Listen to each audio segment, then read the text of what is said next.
Yo, what is up? Welcome back to another episode of the podcast, the Cian Cast. Name still up for debate. We were just chatting about that earlier. But next guest we have on today is Mr. Ross Byrne himself. So I'm not going to give Ross too big of an introduction because anyone who knows me definitely knows Ross. Been my coach since day one, pretty much, since I got into the bodybuilding game. And much more than just a coach as well, a brother.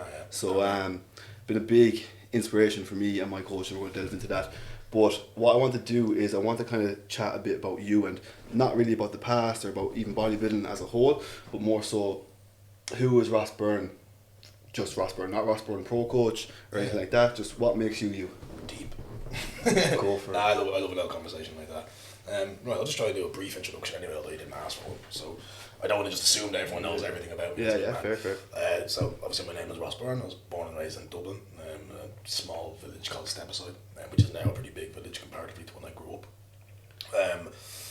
I have been coaching I've been in the industry for about 11 years. Between kind of the immediate start point where I found coaching was through martial arts initially, when I was training at a pretty high level of martial arts, and then from there I ended up getting interested in PT when I was around kind of 18, 19, just due to some kind of fuck ups in school where I was kind of thrown into PT as like an option to save this kid kind of thing, I wasn't in danger or nothing crazy happened. I just had a fucking crazy life event that pushed my course a little bit differently, and I ended up going to doing PT almost as just like a tie over year. But I was there for a couple of weeks. I was like, this is exactly what I want to do. I was like, this is it. I was already very interested in fitness. Like I was already, involved in coaching to some degree, even at that stage. I started coaching as like a really young teenager in the martial arts side of things, and it just kind of went from there. And I think the kind of combination of my own life experiences and kind of like moving forward through coaching at what I'd like to think now was a pretty decent level to where I'm at. Comparatively to where I started, I'm obviously yards and yards and yards ahead of where I am. I'm nowhere near where I want to be, but I'd like to think that part of the reason that you want to speak to me about the subjects that you want to, because I think a lot of people have that kind of association with me sometimes, is that I do like to think about things a little bit more when it comes to the sport, because I do think that a conscious effort around, not like mental health, like some kind of fucking fairy, like just like mental awareness is just, it's so far removed a lot of the time from bodybuilding that I can't fully understand it. Like it's a case a lot of the time that people don't fully understand the power of understanding how they think, to the point where how it can be applied to bodybuilding, because we all know that, like, you've always heard around and go, what negative emotions are associated with bodybuilding. Everyone would have the same 3 or 4 right off the jump, or the same like negative things, like poor body image, comparison, like all these things, obviously some kind of mental body dysmorphia, right? But if you wanted to get into bodybuilding and you want to be able to be a bodybuilder, the first step is to understand that those things may be inevitable. You may just have to not only try and avoid them, which is what everyone does, they try to avoid them or pretend they're not there, is to prepare yourself for it. And I think that's probably where the difference in terms of my own headspace comes from, because I feel like, I guess, in my life, I've had to prepare myself for things multiple times, or I've had to be ready to face certain challenges just by virtue of my life growing up. So I guess that's probably maybe how the mental kind of changed, I suppose, and I think I tried to do my best to apply that to bodybuilding. And then I think the other thing, I suppose, with me is that I really appreciate the relationships I have with my athletes. Definitely, yeah. That is a topic I wanted to delve into, so we can even get into it straight away. You're a pure testament to that. I think I'm quite an empathetic person, whether it's some kind of like mental defect that I'm kind of overly empathetic, which is, when I was a kid, I was in therapies, and I kind of stayed in and out of therapies for a super long time, right up until my adult life, right up until the age I am now, so it's 20 years, I'm doing something. Being empathetic isn't a defect, it's a strength. No, it's definitely not, but I think when you don't understand yourself, which I didn't as a kid, I think then it can become a defect, because you become so enthralled with the fact that there's so much suffering in the close proximity. Like, I couldn't handle anything being wrong with my parents, or like if my ma was upset, or if my family were upset, and if that ended up linking back to like the kind of socio-economical situation that we were in. Like, don't get me wrong, I wasn't fucking begging on the street like some kind of fool, but I just became very aware of my place in society from a young age, and I think a lot of that fed into kind of how I would have responded to things, and that inevitably meant that I was empathetic towards my family for the things that we may not have had, whether that was virtue just made up in my head, or whether it was a real thing, which there was both occasions, I'm sure. I think that eventually just led me to be someone who was very empathetic, and I struggle to let that go. But if I look at that like a defect, I'll always struggle to let it go. But like you said, if I look at it like a strength and I understand it more, it becomes something that's very powerful. And because I understand it so much about myself and I'm not willing to lose it, that's what's led to me to be able to, develop the relationships with the athletes that I have done, And I actually think that there's elements of the relationships that I've built with my athletes that have actually cost me, like from a financial perspective, you know, but I don't really care. You know, I don't really care. I think that the kind of just repeated effort and just the kind of stay in the course on what you believe in, so to speak, will eventually lead to success. It just might take longer for somebody who's willing to accept, in my situation, that may cost me money sometimes, and I'll go into why that might be the case as we go. Yeah, cool. That's deadly. You're saying being empathetic. The only reason I know that's a strength is because one of my best mates actually does like strength tests. Basically, goes into companies and will give the employees, you know, strength tests, personality tests, see what they are and where they can work on. And he did one with me as he was like learning, doing this course to get qualified. Sick. And he's my best mate like for years, and his number one quality was empathy. And that was like not my last, but it was actually near the bottom, which I was kind of surprised with. But it's just funny how similar to you, that's probably, I'd imagine, one of your strongest qualities, same as my other best friend, and how we can gel as well. Yeah, I get it. Mad. Yeah, I made that correlation. I was talking to Vicky about it. I was like, Ross and my friend Matthew would.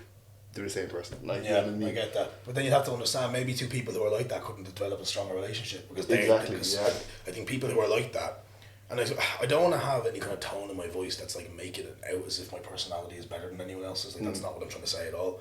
I think that everyone, like, there's so many things that I will be limited in my ability to do in society because of the way that I am, like everyone else. Yeah, definitely. Yeah. Do you know? But I think that when you have someone who's empathetic, and then that person spends time with somebody else who's really empathetic, and that just kind of like solidifies maybe in like some kind of relationship. I've never been in a relationship like that, or I've never been in a situation like that, at least in any degree of a long-term friendship. I'm always that guy. I'm always that guy. Well, you need one of those guys in your circle. Yeah, you do, and just a fixer, I suppose, is the word that I would use. But I would even say, like, there's different types of being, you know, empathetic, like, or even like, say, one of my top strengths I did that test was competitiveness, but it wasn't competitiveness in the fact of trying to, you know, be better than you or anything else. It was me. It was all about how it's actually a really good test, man. Honestly, like, I love shit like that. It was really interesting. I did another one called Insights with him, and like I was reading through it.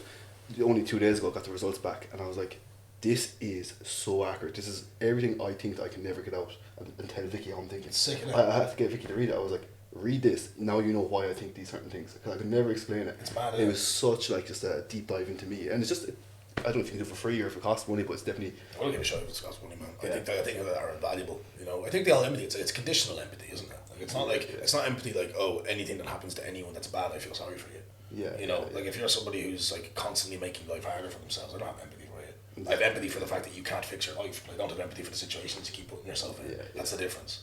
And then that just bleeds into your coaching prowess, and I think that, I don't know, I feel as though one of the best virtues that a coach can actually have is the ability to genuinely be themselves.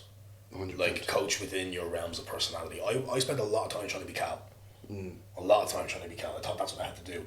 But I didn't have to try and be Cal. I had to emulate Cal's work ethic and his awareness and his education. I didn't have to try and be Cal. But that's a common theme in every industry is people will try and be, you know, the next, say, Ross Byrne, the next Cal. But Cal is nobody else. You're nobody else. You know, let's look at fucking... Who else is we going to get mine? Christian Chapman, he's a character. Yeah. He's not trying to be, you know what I mean? Yeah, if he Christian's the king of that kind of like... He'd be doing shit if he was. Yeah, and same in other industries, like, people might try to be fucking Elon Musk, but you're never going to be... Yeah, well, Christian's a really good example of somebody to look at. Like, Christian's a fabulous coach. You know, he's been doing that a long time and he gets incredible results. Me and Christian are friends. But one of the things you need to understand with Christian, that a lot of the reason that people sign up with Christian is because people really want to be his friend. You know, because he's cool. You know, he's cool. He's got fucking cool shit. He makes good money. He does fucking fabulous work at his job. You know, and it's like, he's unapologetically himself. And it's like, you can look at that, but like, would I have the same personality as Christian? Absolutely not. Do you know, the kind of way that does not necessarily mean that a similar kind of structure and way that you manage yourself isn't going to be somewhat beneficial to your career. It's just like being true to yourself, you know, and just being attentive to that. You know, I really don't believe that most people online are true to themselves. And that's not by me going, you should be. Like, I'm barely even online in the first place. I don't like go up and start posting stories all day, every day, because that's not me. You know, I might do it occasionally to get like a Q&A up or to, you know, speak on an opinion piece. It's nearly more of a like, oh, I was talking on the story today. Yeah, that kind of gets to that kind of thing where it's like, he never does that, you know, because, I don't know, first of all, I don't really have time when I'm working quite a bit, you know, and then the second part of that is like, I don't know, sometimes I just don't really want to give my opinion on things, because I think a lot of the time when you give your opinion on certain subjects and it's like a finite opinion, i.e. it's like a story, or it's difficult to fully kind of open up on your ideals behind it, it's just easy to just get thrown into the pile of people who have bias. Yeah, you know, that kind of way. Like, I've got my own opinions, and a lot of my opinions on coaching and the science around coaching and the ethics around coaching, a lot of it falls really, really neatly into the middle ground. And it's just not as exciting. Yeah, you know what I mean? Because you just have to look at, my whole thing is like, every athlete is a single person, you know, and they're a single athlete. And every aspect of the way that you coach, if you want to go to that level, you don't have to get personal with people if you coach them. Some people don't like that, or some people won't suit that.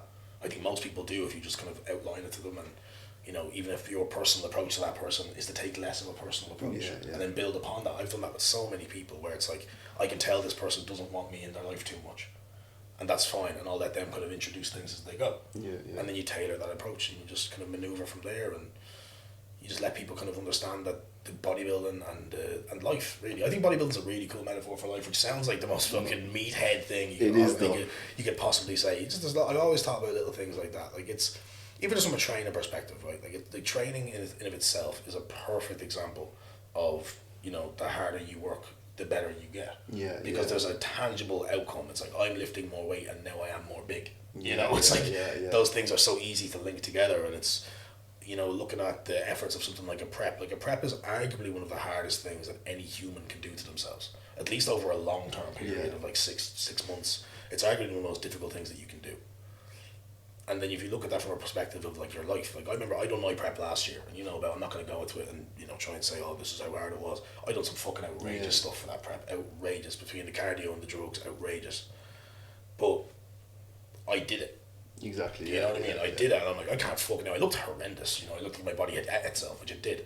But I fucking just suffered the fuck out of it for weeks and weeks and weeks and weeks and weeks. And like, I can do that and still get to eat food, because the suffering that I have to go through is do a fucking handful of check-ins. I remember, man, you were in the depths, and I surprised you with an orange monster, and I swear to God, it was like a fucking... Man, yeah, you had me that fucking mad Russian orange monster. It was like... Discontinued. So the orange monster is without a doubt the best monster, and anyone who disagrees with me, fucking, you kiss your man on the lips. It's the best one. Like, I was sitting on the canal one day. I remember I was in a hole, man. I was in a real hole. I was doing like retarded amount of cardio, crazy lipolytics. It was just mental. And Kim was like, "Have something for you." I was like, "Oh, I didn't know what it was going to be." I fully convinced myself it was like more Clen or something. You know, I was like, "There's not more than enough of that." You know, I have a bottle of Clen in my bloodstream. And I had this fucking Russian out orange sunrise monster, and it was unbelievable. Sat there drinking the next day, thinking about it in the fridge all night. The little things on prep. Man, those little things are crazy. But I think that was a really good point you made about bodybuilding being a great metaphor for life, because it's just repetition, isn't it? It's just getting in and doing the same thing over and over and over again, and then getting a result. And even on the biggest surface level, it's really hard. Yeah. And so is life. Life is hard as shit. You know, life is really hard, and like, that's another thing as well. Bodybuilding is full of narcissistic attitudes, where people put their own suffering, their own wins, and their own ability so far beyond everyone else's, by virtue of the drugs, by virtue of the clout, by virtue of the personality traits that people have who enter the sport, that it just creates almost like a poisonous environment sometimes. Do you think bodybuilding draws in narcissistic people? Bodybuilding draws in narcissistic people. Bodybuilding drives people who are non-narcissistic to somewhat become narcissistic. And what does it spit out the other end? And then it depends, really. It all depends. I think that if you carry negative emotions, or you're fueled by negative emotions that you haven't addressed when you enter bodybuilding, you will leave with a detest for bodybuilding. Think of anyone, without naming names, that you know who's entered the sport and left the sport and now talks horrendously about the sport or has a terrible opinion on the sport. All of those people were not funneled into bodybuilding because they wanted to be bodybuilders. 95% of them funneled into bodybuilding because they found it as an extreme way to manage the problems that they had, which is the way that they looked. Even at the, like, lower levels, it might even be like competitive bodybuilding, but even like with photo shoots, it's very common. I see people like, I need to do a photo shoot to be lean, to do this, and okay, you didn't enjoy the experience, you were pushed hard, okay, it's supposed to be hard, but there's no need to go on to the other end and bash it just because your experience is bad. Exactly. You know what I mean? And it's not like, you don't have to love the way you look, you don't.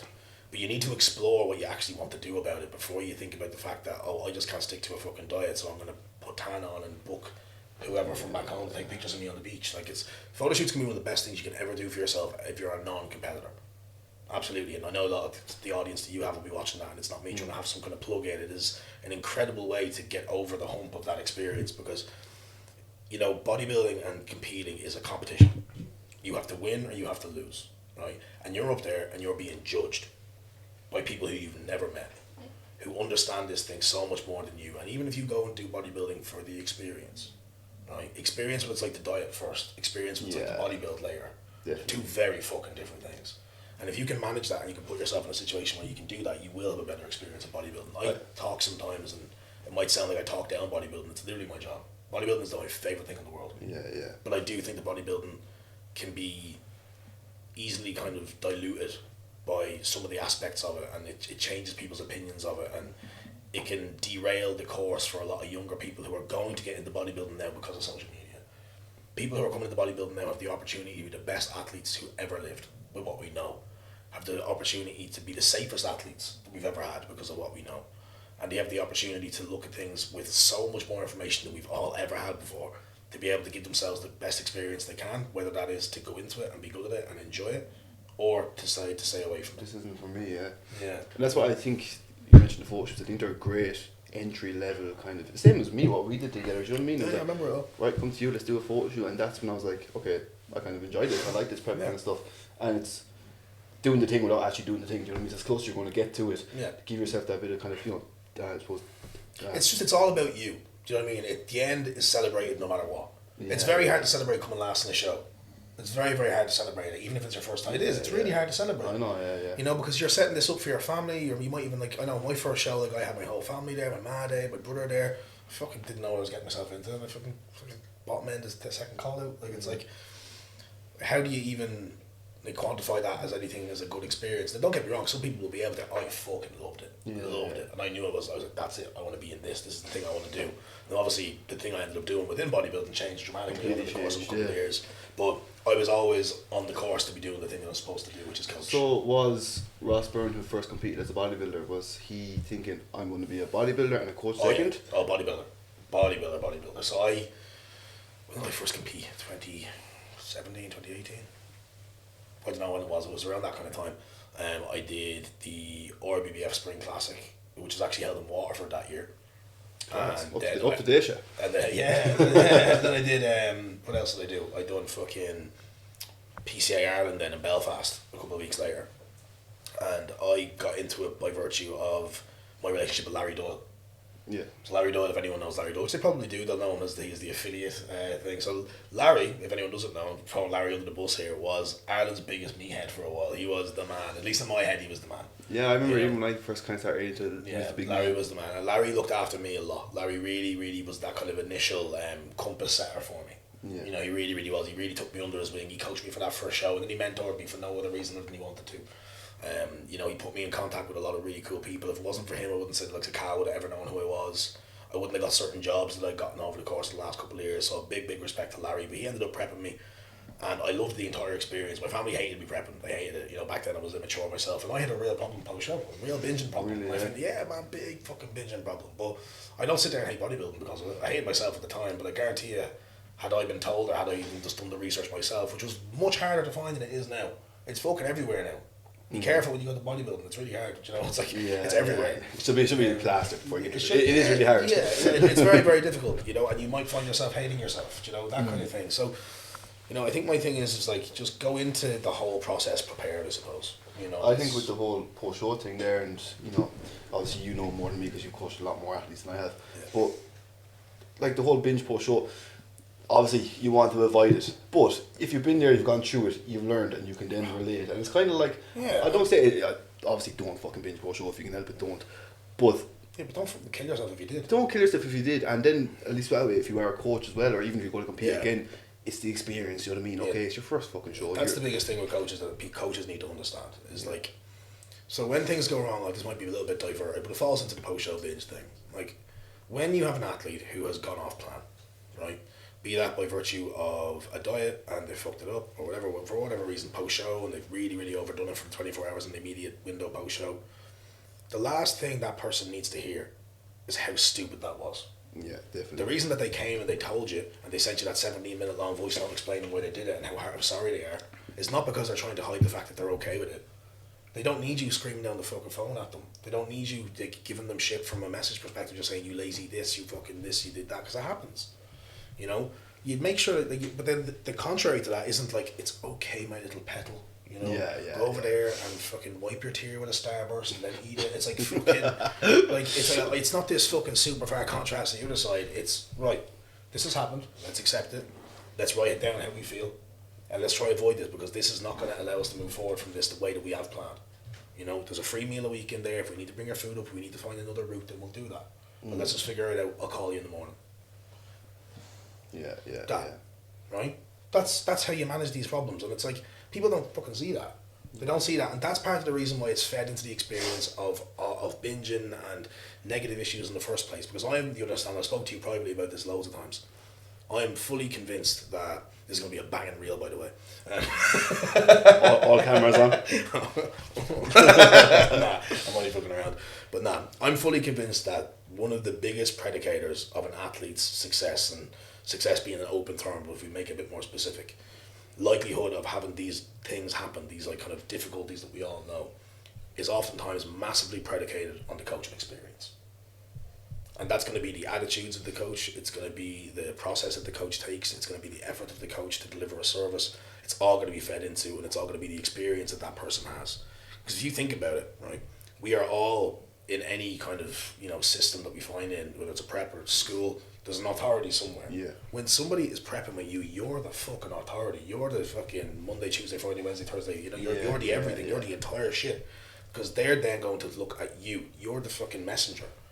And you need to understand that you can have a really good relationship, like a friendly relationship, but you're number one.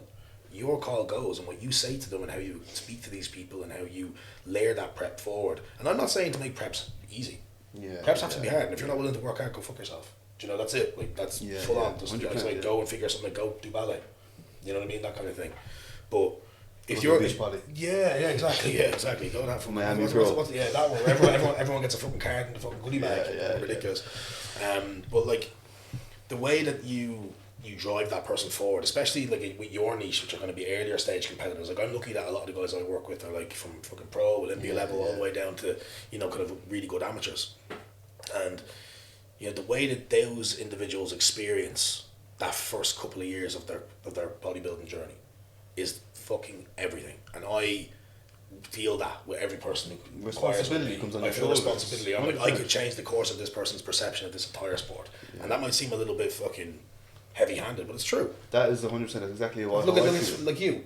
Yeah. You know, like you. And I'd like to say, like, there's a handful of people that I don't mind naming names, like yourself, Hannah Cuthbert, Hannah Wares, you know, a handful of really, really, really great athletes that I haven't had, a couple that I won't name, that have told me specifically that it's changed the way that they think about themselves in bodybuilding. And that's fucking the biggest win you can possibly ask for. 100%. You know, I'll never change the way that I approach my coaching because I have that information. I've seen people love bodybuilding for years and years and months and not go into the same pitfalls as other people do, simply by virtue of just trying to not be a prick.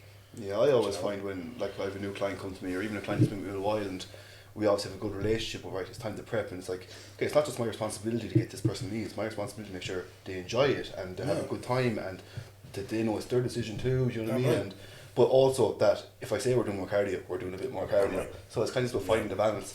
And again, making sure they come up the other end of it too, saying, yeah, I had a good fucking time. Like when I had the clients on stage last year, like Anthony, my first client on stage, He looked fucking great, by the way. last thing I said to him was, make sure you have fun. Yeah, make sure you go out there and have fun. And that's the most important thing, isn't it? That's it. If you're not enjoying it, don't do it. Now, that's not to say that you have to enjoy every day and wake up and go, oh, you feel fabulous when you've got fucking 90 minutes of cardio to do, more fucking pills to take in the morning than looking on a rave bus. You know what I mean? You have to sit here and try and manage these things and understand these things, and you have to relish in the difficulty. Like, you do have to get a little bit fucking mad on a prep. Like, you have to, I would say the maddest shit to myself when I'm on prep. I remember one of the things I used to do, right? There's no word of a lie. I don't think I've ever told anyone this publicly. I used to do Stairmaster, so I was doing 2 hours of cardio a day in Stairmaster. And I used to do an hour in the morning, an hour in the evening. Eventually went to 90 minutes, 2 blocks of 90 minutes. That was horrendous. And for the last, however many minutes, 2 minutes, I would literally just with every step tell myself somebody I'd be letting down if I didn't finish cardio. Really, yeah. Or people who were expecting me or proud of me. I'd be like, my mom, my dad, Cian, Rohan, that chick over there in the corner. You know, it's just like trying to get myself through every step as best as I could. Yeah. And then, like, other people are different, you know, like, they all go to these mad, like, remember when we all used to go to fucking Ryan's and just watch those crazy videos and everyone was just skinned out of their shit, like, it was just class. Everyone, like, fucking 4 weeks out watching everyone was fucked. I was prepping everyone. Yeah. That was class.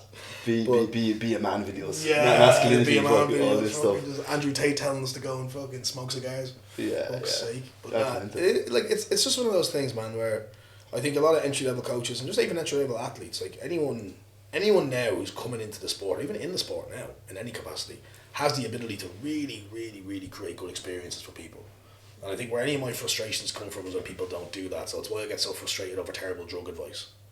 You know, it's why I get so frustrated over really aggressive kind of like arrogance towards other athletes and, you know, like talking down your own athletes, talking down other athletes' accolades. Like people who have these like massive shifts in their respect for the sport that we do. Like it just feeds into all the shit. Like I don't think you can actually care about bodybuilding if you feed bullshit into it. And where do you think your view on that came? Like, was it from your upbringing? Was it from... I don't know. What was it? I don't know, man. I don't know. Like, people talk to me all the time about the way that I think, and I don't really know where it comes from. I suffered a lot growing up, man. Like, I'll be honest, I don't care. Like, I'm sitting here with my best mate, and I spoke about it on the other podcast I did with Jay. I struggled a lot in my head, man. Like, a lot growing up. I really, really struggled with who I was and my appreciation for myself and, like, the way that I looked, the way that I talked, the way that I behaved. Everything I scrutinised. But like on the outside, I was always like the class clown, chirpy, having the crack with everyone. And then when I was at home, and even in moments where I was with friends, where it would come out, I really did have a hard time like dealing with aggression and dealing with emotion. And I think it's just the byproduct of the work that I received, like emotionally and like professionally, to manage that. I think that's probably what feeds into it. You know, like I don't really want people to. I think that when you speak to somebody, right, wherever possible. Like, unless you're genuinely upset with that person, everyone you speak to should leave with a positive experience of speaking to you. Yeah. Do you know? That's why you say your P's and Q's, you open your door for other people, Yeah. you just be nice. Do you know what I mean? Like, you just be sound. At the same time, don't disrespect yourself. Yeah. You know, I think it's a lot of the time, I'm not really insecure about that. You know, like I was horrendously insecure about an awful lot in my life. And then I think as I grew up and as more and more experiences that were so far removed from the things I was insecure about, the way that I looked, the money I had, the job I was doing with my work, the more those kind of like things started to move away and I had more adult experiences that were hard. You know, like my dog dying, Troy, I remember that was a big one, you know, and like other things in my life. I actually remember that. Yeah, and then my uncle died a couple of months later and I had another couple of issues that cropped up then. Obviously my relationship ending last year was another big one, but I've always had these big things that have happened, and I think that's really happening since I was like in my early 20s, late teens. And I think the more that these things happen that are so far removed from the things that you think are important, you just begin to kind of learn and just adapt, and those things don't matter anymore. And when these things happen, like, I would say you're quite a stoic, philosophical kind of dude. Yeah, well, I can fucking touch on the Stoic side of things. This thing right fucking here. Yeah, there you go. I can genuinely say that this book changed my entire life. It's the one. I'm not a big reader. I never was a big reader. I struggled to maintain attention. So again, people probably already know this from a video. If you watch any of my stuff, I've got pretty bad ADHD, and I struggle with a lot of the symptoms that are around that. I'm not going to go on about ADHD. If you want to learn a little bit more about it, I did do a podcast with Jay Davies where I really go into it on that one. But I struggle a lot with it, and that can be really, really hard. But I did manage to put the attention into reading that book, and the reason I was able to do that is because you read a single page a day, and essentially it's a collection of points and insights from different Greek and Roman philosophers, you know, people like Epictetus and Marcus Aurelius and like all these really interesting dudes from history, and then a guy called Ryan Holiday who wrote the book, he elaborates on it, and I think a lot of us can really, really benefit from the kind of overarching idea of that book, and in everything. If it's not in your control, don't concern yourself with it. And that's so poignant for bodybuilding. It's so poignant for everything to do with bodybuilding, for everything to do with success. That it doesn't hit home with everyone, that attitude to life, but it really hit home. There's been a few times where there's been shit going on and it could have only happened the night before or that morning, and I would come in, I would read one page, it happens to be the date that it is. Yeah. It could be the 2nd of February, I'm after dealing with some shit the night before, I'll read the page 2nd of February and it is exactly relevant to what happened last night. 100%. Like, it's really cool. What the it's mad. No, obviously, look, it can be picked up in many different ways. Obviously, just the way I'm thinking at that point in time. Yeah. But it's really actually helped me. Like, I might even read it every day because I've read it full. So now read it through 1 year straight. So now I'm kind of like, some mornings I pick it up, some mornings I have a long time, I'll just leave it off. But whenever I do pick it up, I'm like, fuck, I need that today. Yeah, 100%. It's mental. Yeah, it just connected with me a lot, man. It really, really did. I think, again, I would have been somebody who, when they were experiencing the shit that they were, would have had the opposite of that ability. Like the total opposite. But I think when I seen that there was people who were living far beyond me, you know, who were able to think like this and understand like this, and going through different points in time of doing therapies and stuff like that. I just kind of built from there. But I would consider myself pretty stoic. I kind of get when people say that to me. It's not the first time I've heard it. And you know what? I think I'm stoic in my ideas, but I'm not necessarily stoic in I'm not just sitting here at peace all the time. I definitely suffer and I definitely struggle. Like, you know yourself right now. Again, people know my father's very, very sick. And obviously my relationship ended not too long ago. And that kind of duel of fucking fates, that's been kind of battling me an awful lot. But again, I've been able to sit down and get my work done. I'm able to sit down and do what I need to do, be there for clients, be there for athletes. And a lot of that is down to the fact that I can sit with myself and I can say, what can I control? Let's control that, And again, there's a part of me that understands that, especially at the start, when my dad got really, really sick, I was definitely using work as a crutch because it was the only place where I felt like in my life I had control. I was in control of that outcome. Yeah. You know what I mean? I could do that. I could sit down and I can do a check-in, and that's me. I can't control my relationship ending. I can't control my dad being sick. That kind of thing. But I can sit down in front of a laptop, and there's a group of people who I am in control of the outcome for. Yeah. And I think that's probably where a lot of the ideals probably come. The fact that I'm able to do that is by virtue of those ideas.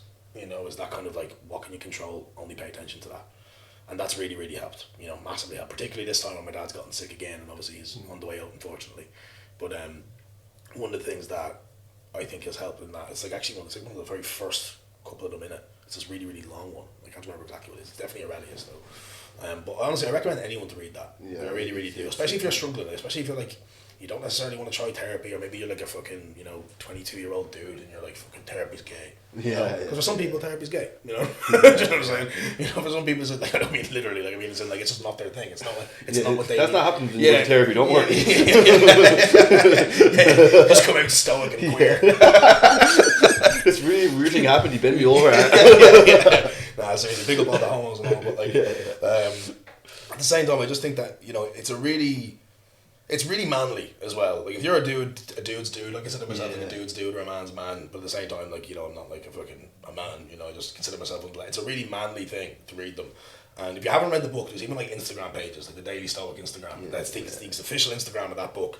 Just go and follow that first. And if you don't buy the book within a couple of weeks, I guarantee you, it's probably not for you. That's what I probably do. Even the rest I've read fucking all of them. Their Ego is Enemy, Obstacles Way, Courage is Called. The whole lot of them, they're really fucking and then even some of the actual books that they're taken from, Meditations by Marcus Aurelius. That's a difficult read. I've read most of that. I can't say I've read it all, but I've read most of it.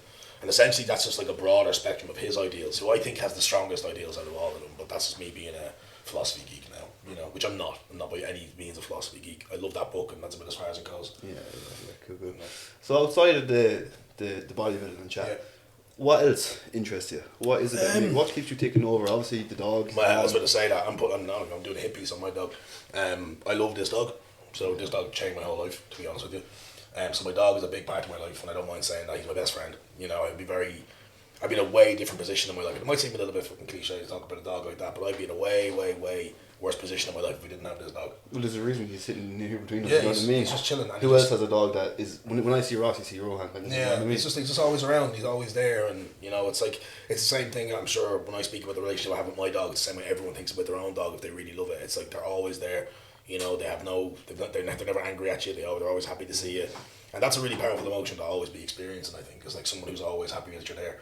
Because a lot of the time, I lived on my own for a while, from October through to January or February. I lived on my own. It was the first time I'd ever lived on my own, and I struggled a lot. I really did. I was struggling already, and I struggled a lot with being on my own. And loneliness is not something I do very well, but at the same time, I also like my own time alone. And it's really hard to figure out when you're lonely and when you need to be alone.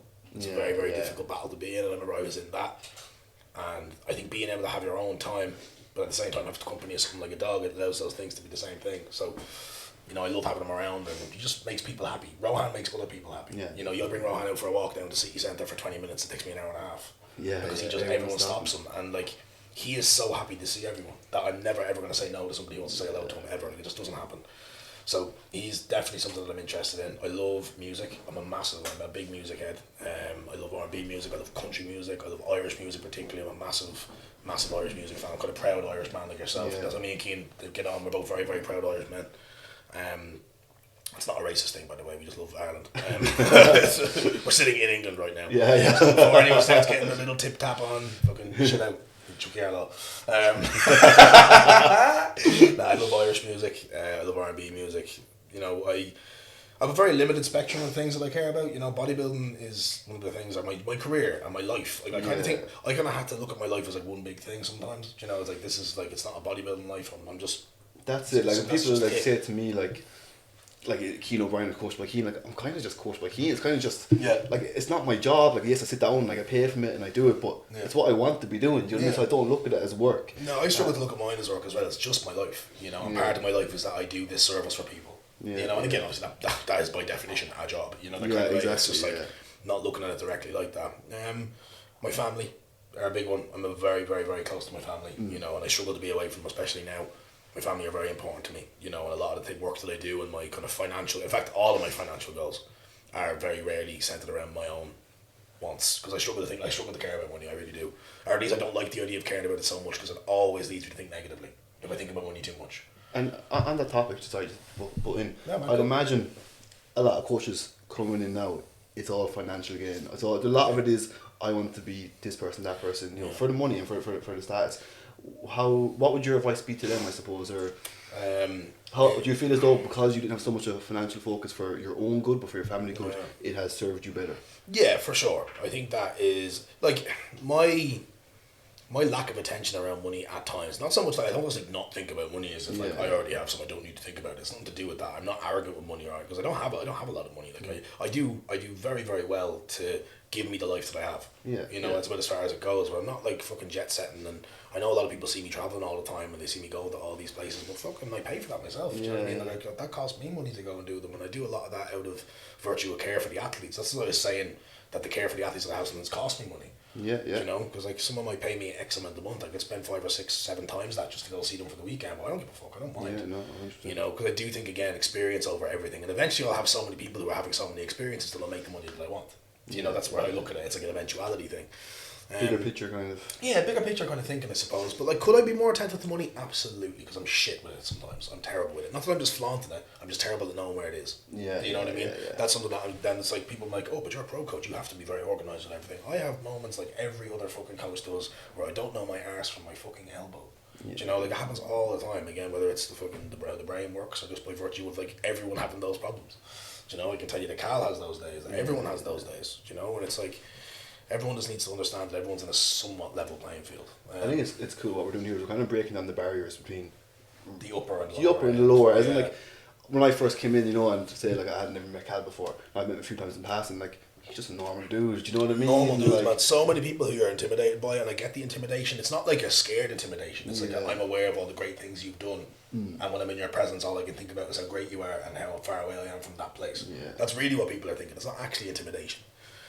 You'll start to realise that all of these people are just normal dudes. They're all just normal fellas. Like some of the lads in the UK who people probably know, Martin Winston, Jace, you know, obviously Tom, Joe, all these lads, Joe Jeffrey and Tom Hames and you know, Jace Long. They're all just normal fucking blokes, man. They're all normal dudes, and the one thing that they all have in common is they're all willing to put their head down. You know, they're all willing to put their head down. And some of them are incredibly successful, and they've been incredible. I look up, they're the guys I look up to. You know, because I don't consider myself at the upper level at all. I don't. And people tell me I am, but I don't.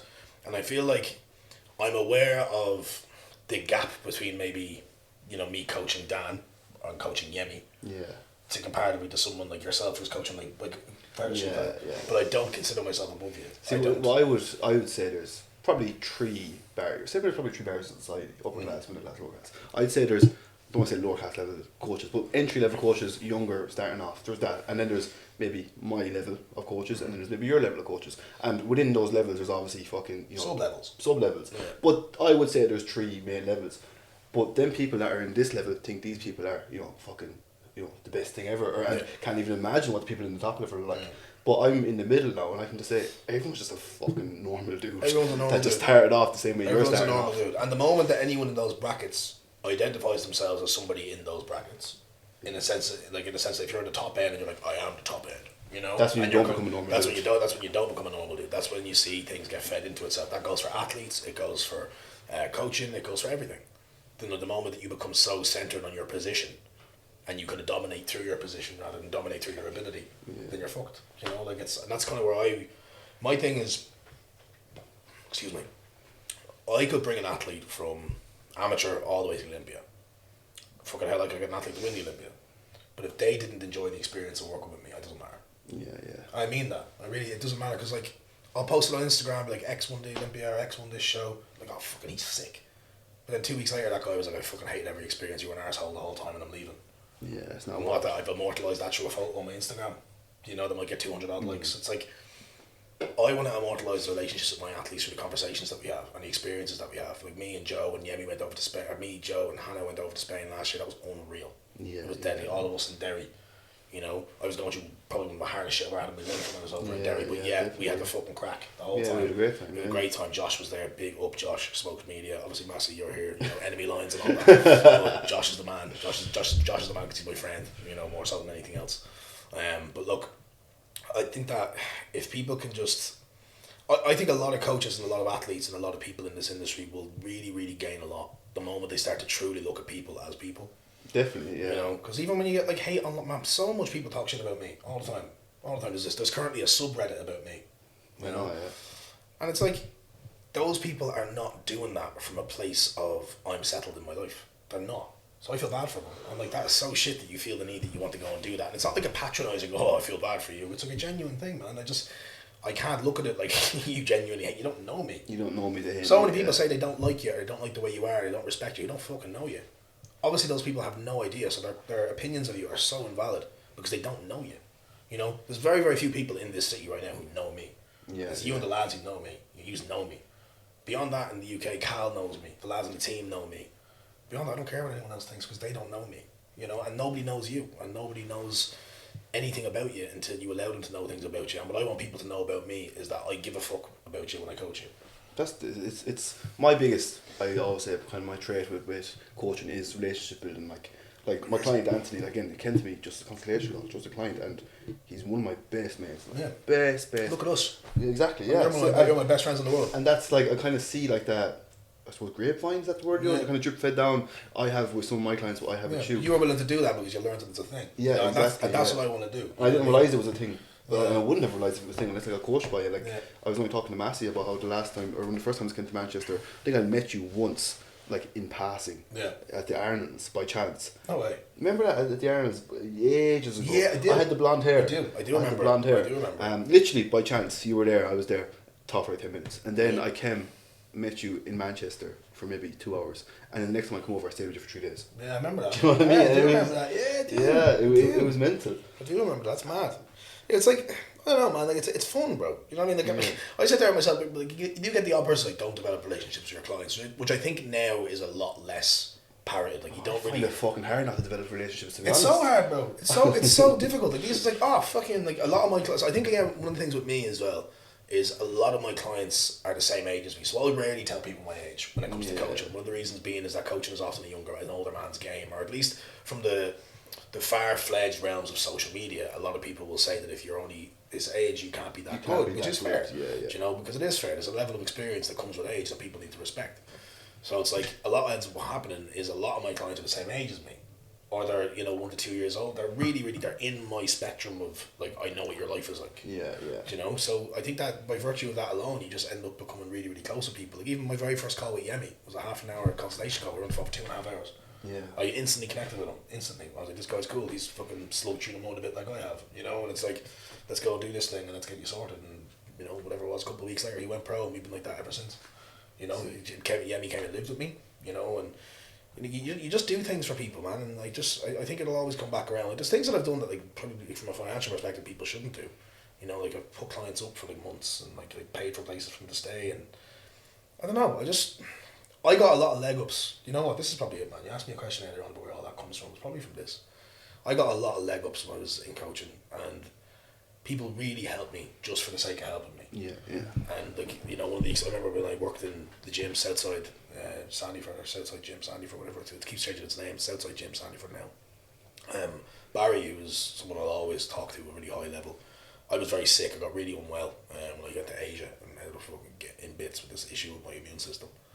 And came back, but the product of me being away in Asia and getting sick was I wasn't able to train, wasn't really able to work, and pretty much all my clients left me. Everyone was just gone, and then COVID came, and I was fucked. And then COVID was going on. I had no clients to even coach for free because it all just gone. And I remember I went down to him kind of in that period of time between like that first kind of lockdown and kind of going back up to tell him I wasn't coming back, I can't afford the rent. I remember I was like, here, I did have this meeting with him, I want to say in person, because he was always so good to me. He actually charged me less rent than most people because I was helping behind the desk. I said to him, I was like, here, I'm not going to pay my rent anymore. I was like, so I'm going to go, I'm going to figure out what I need to do. I might just try to go fully online, blah, blah, blah, blah. And he was like, why? And I sat down and told him, and he was like, right, get yourself on the floor. Don't worry about the rent. And let me know when you're okay. And the product of that was me getting a really good baseline level of PT clients again and putting on the Muscle for the Masses seminar, which will go on to change my entire life, which is what ended up happening. I threw that seminar after fucking having to cancel it and reschedule it over and over again. But the product of that seminar was Cal and Luke Hoffman offering me a job at the Muscle Mentors. And my whole life changed. And you just don't fucking know, what something so simple is going to do for someone. Do you know what I mean? You just don't fucking know. Because my whole life, I guarantee you, man, I'd have got into crime. I fucking bet you any money, man, I would have. Because I wouldn't have known what else to do if I wasn't making enough money as I got to my 20s, my mid-20s to support myself. Do you know? And it's probably like, not the common theme, but if you know what people are doing, like I obviously have friends back home, because you're going to be around all the lads. Yeah, you're on the lads, you see them doing it and you're like... This fella pulls up in an M4 after selling a fucking quarter or two. Yeah. Fucking give me a shot of that. You know what I mean? It's like, I get that as well. I think that's also another thing. I think a lot of people who come and coach with me, like a lot of people that get into bodybuilding, a lot of my lads who I work with, and even the girls, they're not from much. Well, they're not from much, And I think if you are somebody who's not from much, it's hard to understand what somebody who has... It's just as difficult for you to understand what somebody who has a lot has gone through, because they have a different kind of struggle, man. And this is another thing I have a fucking problem with, is like, people who have money, man, you've got money in your entire life, and your family have money your entire life. That breeds a whole new kind of shit underneath all the fucking surface level of your family. It breeds a whole different kind of thing, which is just as difficult as it would be to not have much growing up at all, where the family unit is part of what you have. When you have money, sometimes the family unit isn't needed, and that can fucking do a loads of crazy shit. So it's like, they weren't necessarily any luckier than us. Do you know what I mean? It's like, that's another thing. There's that was a bit of a side downfalls to that as well, being fucking brought up in too good of an environment. Yeah, because people don't know how to behave themselves. Just like they don't in lower ends of society, because they don't know what to do. It's like the same problems manifest themselves across. But I think, going back to the main point at hand, I think I'm pretty normal as a fella. Like, I don't have any real airs or graces about me. I don't have a dramatically exciting life up until now. I've had the exciting about me. It's just kind of all the kind of some of the crazy shit that's happened to me from a negative perspective, I suppose. But like, not looking at your life like that and just looking at people, because man, it's that old age thing of, if everyone put their problems out on the table, you pick your own back up. You fucking would pick 100%. Your own. You fucking pick your own back up. Everyone's life is hard as fuck, and the moment that everyone realizes that, that's part of when you'll start to look at people like humans. Because again, bodybuilding has this like narcissistic element to it, especially when it's like, oh, I'm on prep, and it's like, oh, I've got 70 minutes of cardio to do, I'm only on 800 calories. Shut the fuck up. You're paying somebody to give you that information. Exactly. Stop crying. Stop crying. You signed up to this, and you would find that a lot easier if you would address the problems that you have with yourself prior to getting into bodybuilding. And again, circling right back to my closing point, is that, you're not the closing point, my opening point, excuse me, is that you should be addressing the problems that you have prior to entering into bodybuilding, if you know that they're there. And then that feeds into everything that you do as a coach. It's like, this person might have problems, let's talk about them if we can, and sometimes at my level I don't get that opportunity because people just want to be coached. But if somebody wants to be fucking given a guide, and somebody wants to be, helped, and wants my all, so to speak, I'll give it to them. You know what I mean? I will give it to them. If you give me 100, I'll give you 200 back. Yeah, definitely. Sick. Or I'll do my best anyway.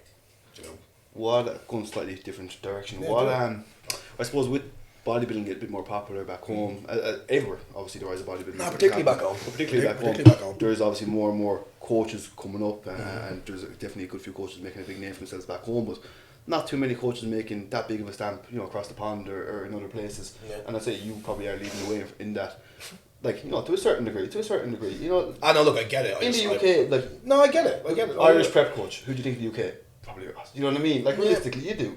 I get it. But big up a lot of good lads from back home. Yeah, there's a lot of good lads. Don't get me wrong, and they are across the globe too. But damn right. I definitely think over here, a lot of them are still back home. Is what I'm trying to say. That's what I'm trying to say. A lot of them are still back home. Yeah, and over here there isn't as many. Yeah, that's what would you say? I suppose are maybe some of the mistakes, not them coaches, but younger coaches are making, who want to follow your footsteps or follow any kind of footsteps in terms of making it as not even a prep coach, but even just a good coach in general. Biggest mistakes, or at least advisories, I suppose, kind of, isn't it, really? Yeah, what do you see people doing and you're like, no. Stop putting yourself on a pedestal too early. Have a bit of humility about you. You know, like, you don't have to be arrogant to get people's attention. Like, you don't have to be like, this is why you're, like, when you are an entry-level coach, you may not even be, let's say physically, right? Or even, like, from a, like, portfolio perspective, if you've got fucking 10 of the lads back home to lose 4 kilos before they go to Ibiza, you know, and, you know, you've got to lean yourself for a shoot, and then you jump online, and you start telling people that are not training right, relax. Do you know what I mean? Like, if you're not fucking 150 kilos, and, like, obviously not literally, but you know what I mean, like, people will really struggle to respect you in that, because you're not only trying to attract people to work with, you're trying to make sure that you are coming across well to the peers that you have in the industry. And I think it's very, very easy to communicate in a way that seems disrespectful to other people. And I think what ends up happening is people's arrogance gets in the way. And they're just like, oh, this person is doing it this way, so I have to do it that way. By all virtues and accounts, emulate people's content, because that information is good. Get to the content, go and explore it a little bit more, do it yourself. Yeah. But do not become arrogant, and, you know your place, stay in your lane. You know, and that's probably another big one. But at the same time, be patient with it. You have to be patient, and I don't think people need to be as patient now as they did when I started, because the availability of people who are so fucking smart is outrageous. Yeah.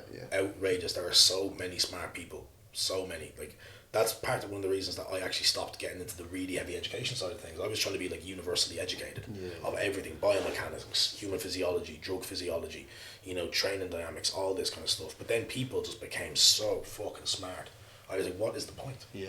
Do you know? So, like, find your lane, become attentive to education, find what you want, what you're actually interested in, you know, explore different options, coach people for free at the start, do it, you're gonna have to, you know. But in terms of, like, the pitfalls, honestly, I think the biggest one is lack of patience, man. Like, you're a nobody when you start coaching. You're a nobody. You know, I was a nobody. I stand kind of always be a nobody. Always work like you're a nobody. Yeah. You know, I work like I'm a nobody every day of the week where I can. Sometimes, like, what makes me limit my own work capacity, because I'm not just, like, universally dedicated to working 24/7 all the time, is my own limitations as Ross. Yeah. Do you know that kind of way? But, like, if you can just always do your best to work like a nobody, you know what I mean? I think that's a cool way. That's cool. Yeah. No. You said this to me a while back ago, and I actually didn't really notice it until you said it to me. But, like, when I started off my coaching business, like, I didn't necessarily have the physique at all. Do you know what I mean? I was just a small little natty dude, but, like, I still managed to build up, like, a 30 to 40 client base. You know what I mean? Like, decently well, and that was just off me being sound, and being myself, and be there, just be present. Yeah, just putting shit out, having, you know, good content frequently, and then from there, obviously, then, you know, my physique started to change and stuff. So, like, a lot of people will build it off one or the other. A lot of people have a fucking great physique, but they're shit coach. But they think that they're entitled to more because, you know, they are a good bodybuilder, but not necessarily a coach. And then you've the other side of the kind of lads, you know, sound lads, decent lads, but then they don't have the shape or the physique.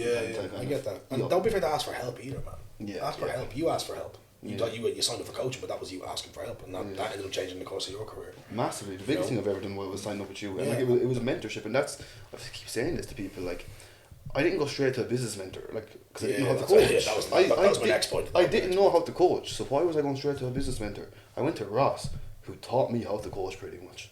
Pretty much did. Like, we had hours of Zoom calls, just, and I was asking me every question under the sun as if I was the stupidest cunt you ever come across, but it didn't matter because it was between me and him.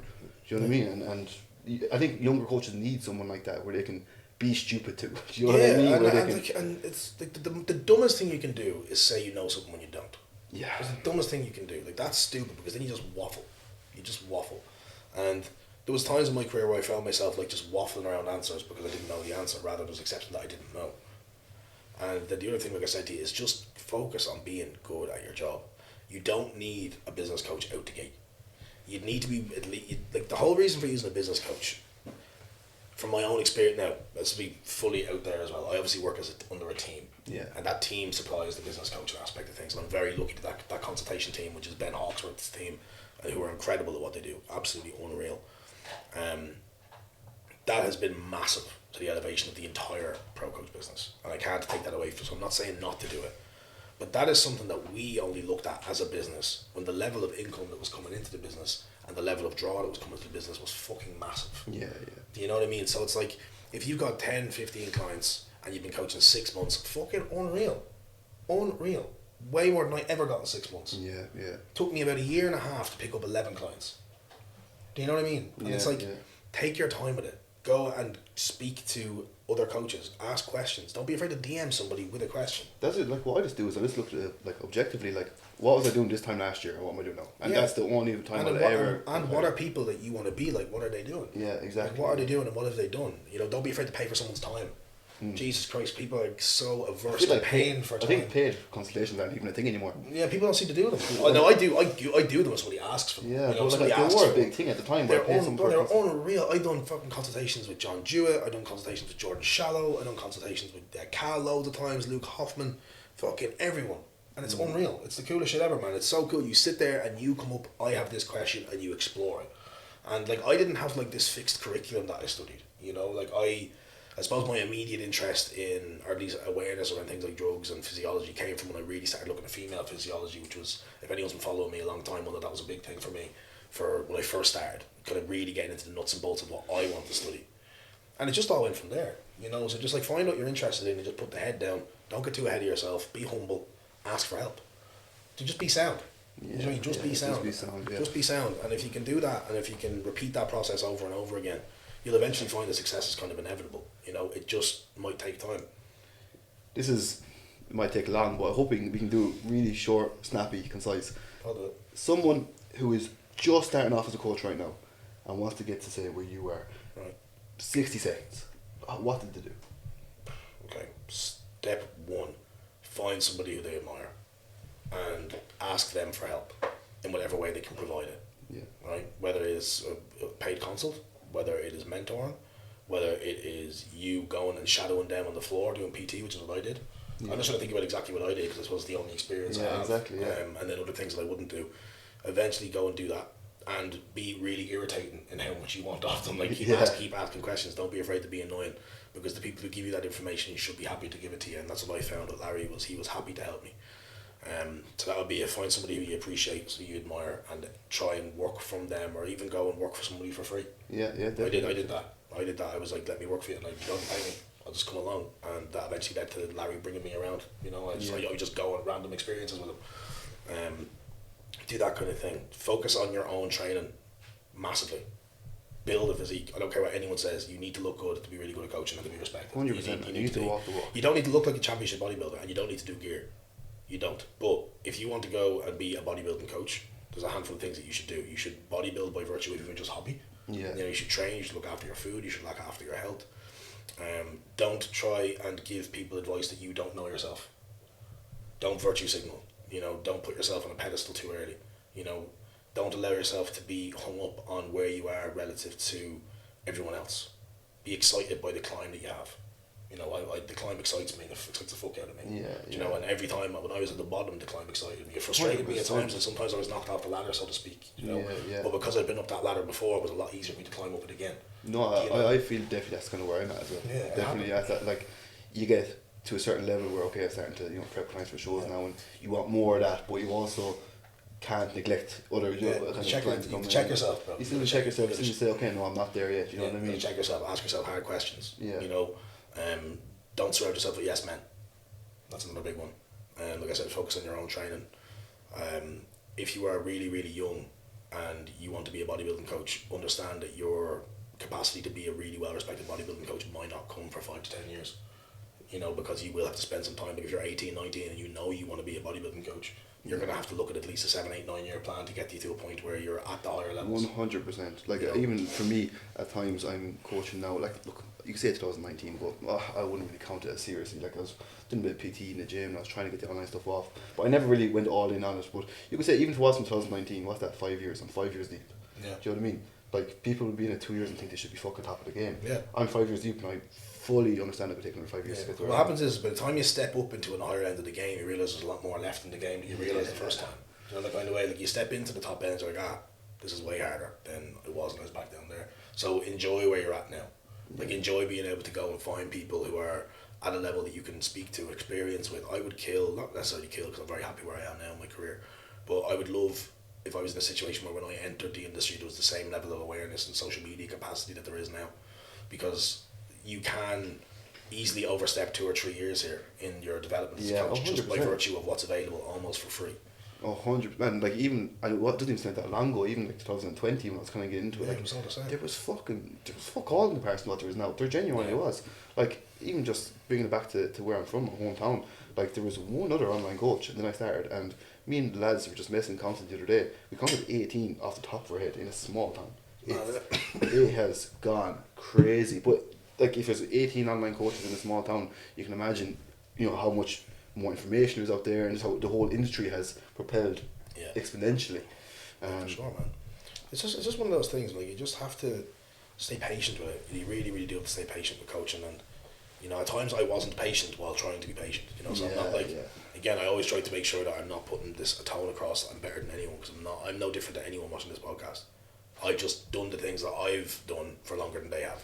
That's the only difference between me and anyone watching this podcast, me and you, me and anyone, is that I've done it for a little bit longer and I kept to it. That's all it is.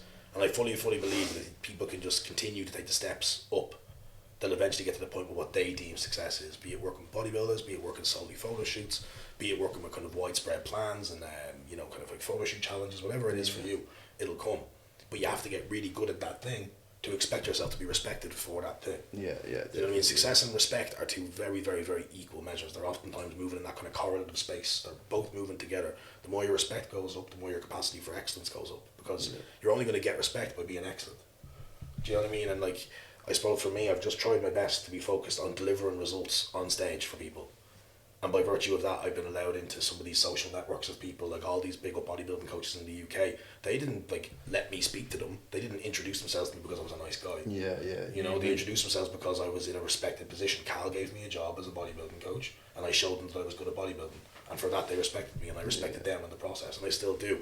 All those guys that I talk about, Zach from the team, Cal from the team, Tom, all the boys, Martin, Jace, all these lads, like I still look up to them. It's a very like a lot of it is based on respect, isn't it, in the industry? Like respect respect is a big thing in my life. It's like that underlying thing in the industry, like he has respect. Do you know what I mean? It actually kind of is more so than other. If you respect people, and then, even if you don't I might not like you, but I respect you until you give me a reason not to. Yeah. Do you know what I mean? And I think if you could just because respect is just one of those things that's garnered and it's ingrained into you. And I think again, when I grew up, I was very, very respectful of people who came before me from an age perspective. Where I'm from is very respectful of the older generation. Where I'm from is very respectful of people of authority generally. So it's like just being respectful and being aware and like not allowing yourself to be, too caught up in this is what I want to do. I'm going to behave like I'm there already. Just allow yourself, enjoy taking the steps. And it's so cool, man. Like because I've become aware of these things. Like I remember the first time at a show, and he won't even remember this, and maybe he won't. Not even the first time, but it was one of the earlier times where I had a long drawn out conversation with Tom Hames, and he called me over to have a conversation, and I thought I was the coolest guy ever.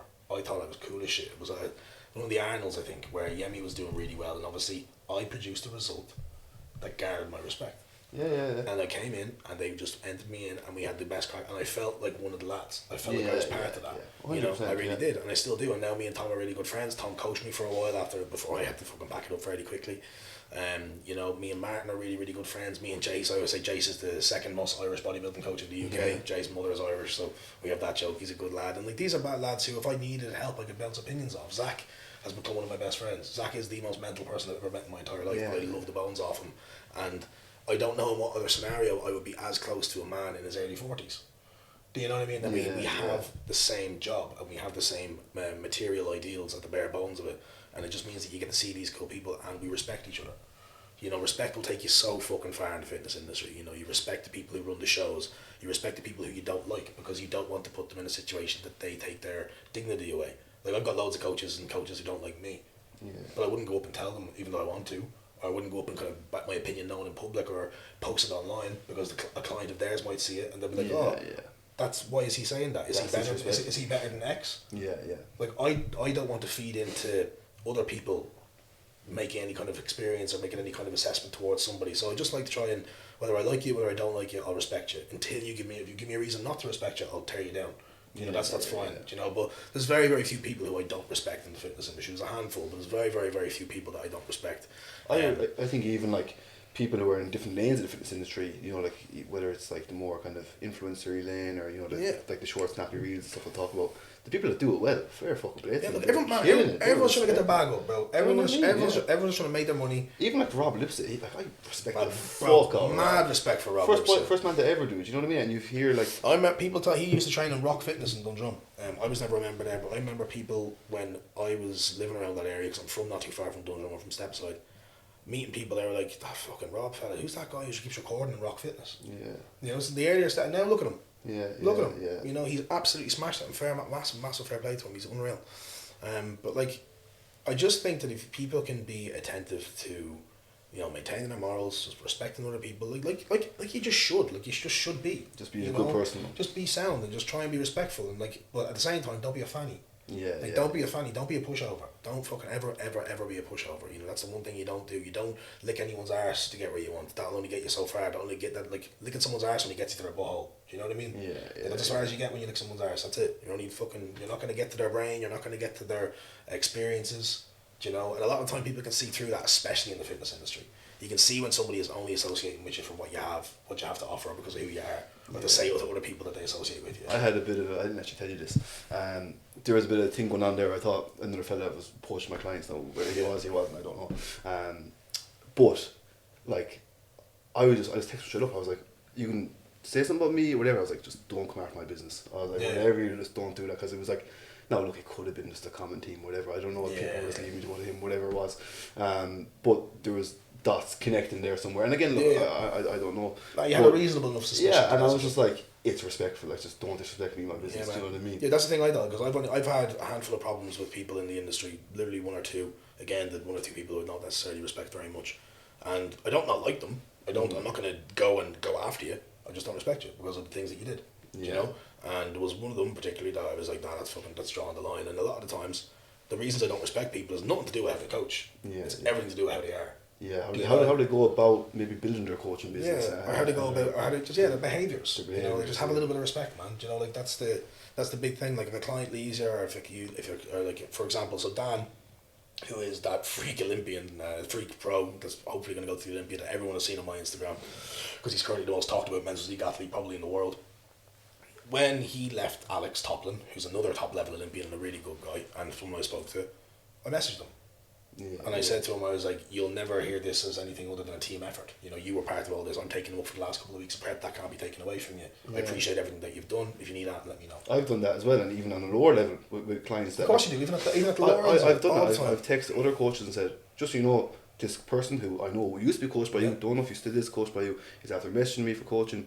What's up? Is he good? Yeah, and people talk to me as well. Jake Watts, little shout out to Jake Watts. I think that's just all I would respect in return. Do you know what I mean? It's just that bit of respect, that little message saying, hey, just so you know, one of my clients or ex-clients has messaged me, am I cool to crack on with it? Yeah, for sure, man. And like, you don't have to carry negative relationships towards other coaches. A lot of the time, the whole coaching industry can leak into personal situations. Because again, coaching, definitely in Ireland, but even like to a certain extent over here, like, it's quite incestuous in the sense that everyone is kind of, there's links to everyone. Yeah, you know, there's 100%. relationship links, friendship links, you know, very rarely family links, but links nonetheless. And like, if you know about a certain link that's connected to somebody you care about, but then there's a coach over there that coaches that person, you don't let that get in the way. Yeah. You know, the kind of way, like, you respect the professional for who they are. And like, if people are like going, coaching is a results based game, right? And if somebody is going out, especially in my line of work, which is obviously bodybuilding, and they're doing really, really well and they're getting results, at the base virtue of it, that commands respect, full stop. No matter what they did to get that result, that commands respect, because that's the name of the game, that's the name of the sport. They win, you respect that. Yeah. Full stop. What happens underneath that is a totally separate entity. You know, you either get yourself involved with it by virtue of that person getting involved with you, or you've done it yourself and you shouldn't have. Stay at that business.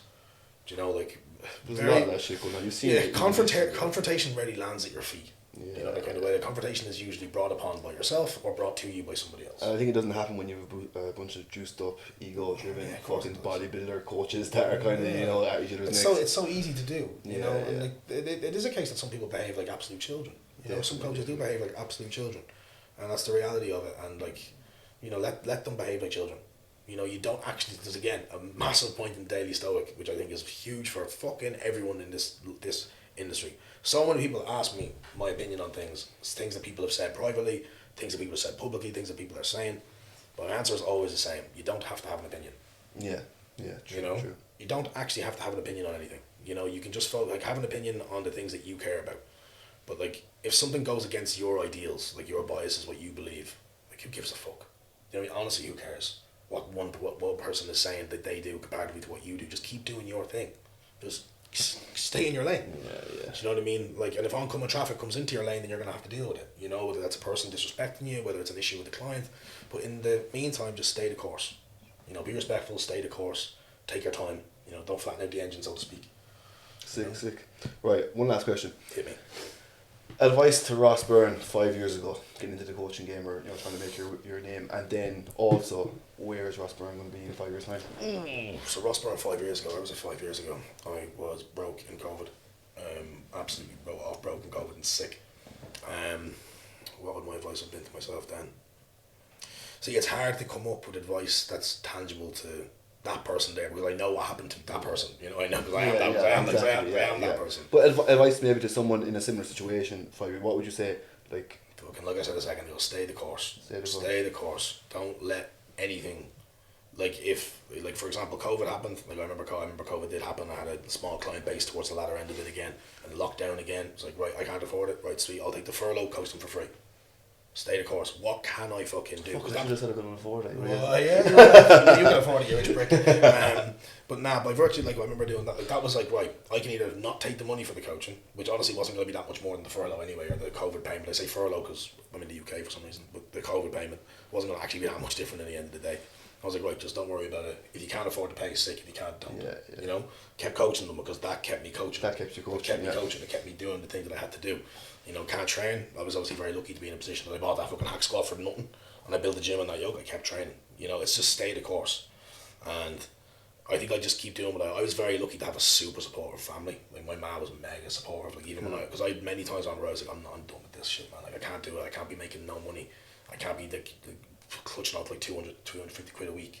Working the hours I was like, what the fuck is this? Like, why is this happening? And she was like, you're good at it, you know, keep it going. Like, you know, you only stop if you truly want to stop. We'll support you either way. So I was real lucky in that. That's it. You know, appreciate those who are supporting you. You know, that's another big one, you know. And, you know, if your family don't get what you do, as well as another one, if your family don't get what you do, my family sometimes didn't get what I do, you know, just like, don't be afraid to sit down and explain it to them. And if they don't understand it, don't expect them to. You know, just say you're happy, and if you're doing what you need to do and you know there's productivity there. But going back to the main point, advice for myself 5 years ago. Fucking hell. It's a tough one to even think about, to be honest with you.